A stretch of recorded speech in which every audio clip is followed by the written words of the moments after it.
आज मैं जिस इंसान के बारे में बात करने वाला हूँ वो कोई आम इंसान नहीं बल्कि पागलों से कम नहीं है और उसका नाम है एलोन मस्क। आज से 5 साल पहले की बात है जब एलोन मस्क के पास केवल $24 बिलियन थे, लेकिन आज इनके पास $430 बिलियन के मालिक हो चुके हैं। जो कभी बिल गेट्स नंबर 1 पर हुआ करते थे आज इनके आसपास भी नहीं है। कल तक जिस कंपनी को बर्बाद होने का दावा किया जा रहा था आज उसी कंपनी के बदौलत एलोन मस्क दुनिया के सबसे अमीर इंसान बन चुके हैं। जब एलोन की कंपनी स्पेसएक्स और टेस्ला को बड़े बड़े कंपनियों ने बर्बाद होने का दावा किया, वहीं एलोन अपने पूरी संपत्ति बेच करके उसी कंपनी में इन्वेस्ट करते हैं और खुद अपनी लग्जरियस लाइफ को छोड़ करके एक रेंटेड हाउस पे रहने लगते हैं। तो आप ऐसे लोगों को क्या कहेंगे, समझदार या पागल? और इसी पागलपन की वजह से आज एलोन मस्क दुनिया के सबसे अमीर आदमी बन चुके हैं। जहां एक समय पर बिल गेट्स नंबर 1 पर आते थे, वहीं आज टॉप 10 के लिस्ट में भी नजर नहीं आ रहे हैं। तो आखिर क्या है एलोन मस्क की कहानी? इतने कम समय में ये इतने अमीर कैसे बने और इनकी कुल संपत्ति कितनी है? सब कुछ जानते हैं आज की इस वीडियो में।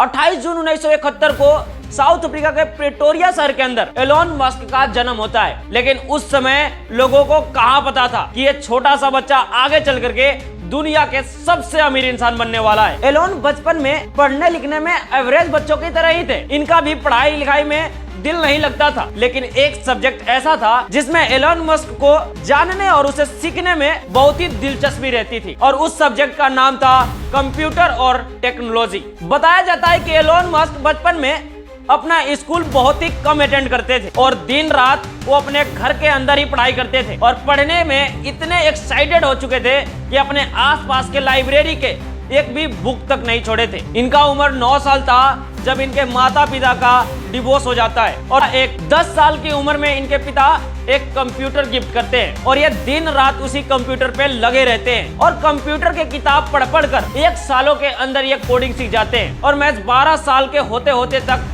एक गेम डेवलप कर देते हैं जिसका नाम था ब्लास्टर। ये गेम आगे चल करके एक कंपनी को बेच देते हैं जिससे इनको $500 मिलते हैं। ये काम करके बड़े ही खुश थे। वहीं से इनका अपना काम शुरू करने के लिए एक उत्साह मिलता है और ये जब अपनी कॉलेज की डिग्री पूरा करते हैं और जब एलोन 24 वर्ष के हो जाते हैं तो कैलिफोर्निया के स्टैनफोर्ड यूनिवर्सिटी के अंदर PhD करने को सोचते हैं, जिसमें ये एडमिशन भी करा लेते हैं, लेकिन एडमिशन के 2 दिन बाद ही ये कॉलेज को छोड़ देते हैं। फिर ये अपने भाई के साथ मिल करके एक कंपनी बनाने को सोचते हैं जिसका नाम था Zip2। ये एक रूम रेंट पे लेते हैं और वहीं से एक कंप्यूटर से काम स्टार्ट कर देते हैं। When I was starting our first company, instead of getting an apartment, we just rented a small office and we slept on the couch.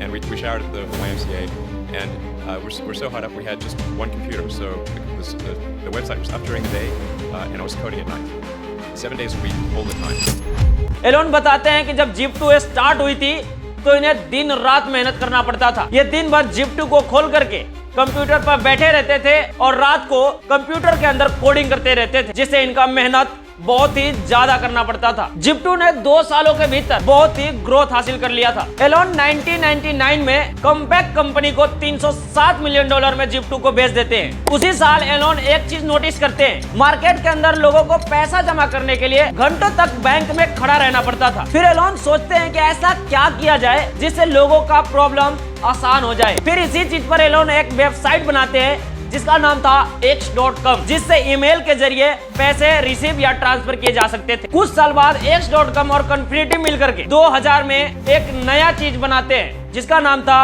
PayPal. 2 साल बाद 2002 में eBay ने पेपल को $1.5 बिलियन में खरीद लेता है, जिसमें से एलोन मस्क को $176 मिलियन मिलते हैं और इसके बाद एलोन की जिंदगी पूरे मजे में कटती है। कुछ साल ही बीता था कि एलोन मस्क की दिलचस्पी अब स्पेस में जाके अटक जाती है। अब ये चाहते थे कि स्पेस के बारे में जानकारी हासिल किया जाए। फिर ये 2003 में यूएस से रसिया जाते हैं बैलिस्टिक मिसाइल खरीदने के लिए, लेकिन बैलिस्टिक मिसाइल की कीमत $8 मिलियन, जिसे ये खरीदते नहीं है और वापस रसिया से यूएस आ जाते हैं। यूएस से आने के बाद 1 साल रॉकेट साइंस का पढ़ाई करते हैं और फिर एक कंपनी का निर्माण करते हैं जिसका नाम है स्पेसएक्स। एलोन मस्क चाहते थे कि रॉकेट को हम कम से कम पैसों में बनाएं और ऐसा करना उस समय बहुत ही मुश्किल था। लोगों का कहना था कि यह कंपनी नहीं चलेगी ऐसा संभव ही नहीं है कि कम से कम लागत में रॉकेट को बनाया जा सके। नासा ने तो यहाँ तक कह दिया कि अगर स्पेसएक्स इस चीज में सफल हो जाती है तो मैं अपना सारा रॉकेट स्पेसएक्स से ही बनवाऊंगा। अब सोचना क्या था, जिस बात के लिए एलोन मस्क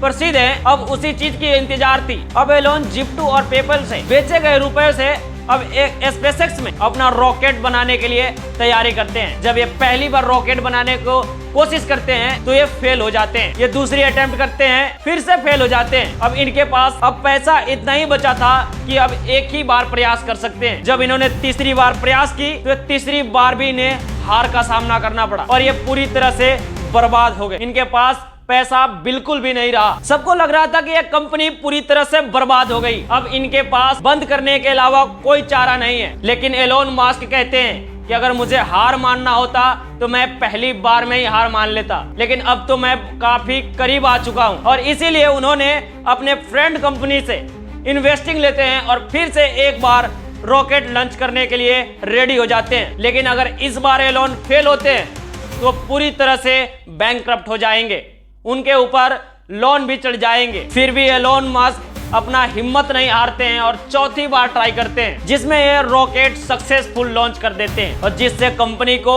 बहुत ही बड़ा फायदा होता है। और यहीं से एलोन की जिंदगी बदलती हुई नजर आई। जहां कंपनी को चलाने के लिए पैसा नहीं था, वहीं आज स्पेसएक्स $210 बिलियन की कंपनी बन चुकी है। स्पेसएक्स को एस्टेब्लिश हुए साल भर ही हुआ था। उसके बाद एलोन मस्क टेस्ला कंपनी का निर्माण करते हैं, जिसमें इलेक्ट्रिक कार बनाए जाने थे। और ये ऐसे वैसे कार नहीं बल्कि सेल्फ ड्राइविंग कार थी, जिसमें कोई ड्राइवर की जरूरत नहीं पड़ती। जब ये मार्केट में उतारना शुरू किए, लोगों ने इन्हें बोलना शुरू कर दिया कि इस प्रकार की कार की फ्यूचर में कोई भी जरूरत नहीं है, ये कंपनी आगे चल के बर्बाद हो जाएगी। लेकिन एलोन मस्क कहाँ किसी के सुनने वाले थे। वो हमेशा ही अपने मन की करते हैं और यहाँ भी अपने मन के ही कर रहे थे। जो दुनिया सोच भी नहीं सकती है, एलोन वो इंसान है करके दिखा देते हैं। और यही कारण था कि वो आज नहीं बल्कि आने वाले 50 साल के बारे में सोच रहे थे। उन्हें पता था कि एक न एक दिन ये पेट्रोल डीजल खत्म होने लगेंगे,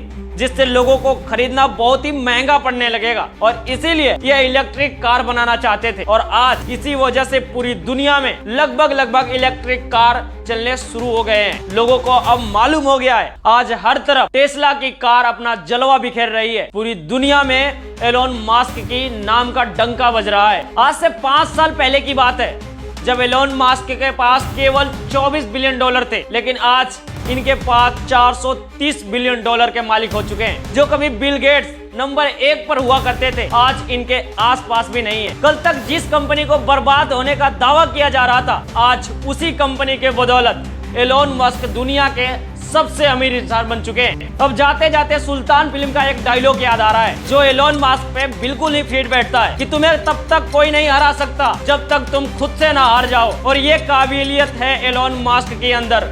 वो अपने सपने के लिए हमेशा ही पागल रहते हैं। जहाँ लोग कहते हैं कि तुम नहीं कर पाओगे, वही एलोन मस्क कहते हैं कि हमारे अलावा कोई और नहीं कर पाएगा। वो कहते हैं कि हम जिंदगी में कभी भी नहीं हार मान सकते और इसी वजह से वो आज दुनिया के सबसे अमीर आदमी बन चुके हैं और ये देखते ही देखते बिलियनियर से ट्रिलियनियर बन जाएंगे। इसीलिए हमेशा अपने सपनों के लिए पागल रहो और पागलपन की लेसन सिर्फ और सिर्फ एलोन मस्क से लो। जय हिंद।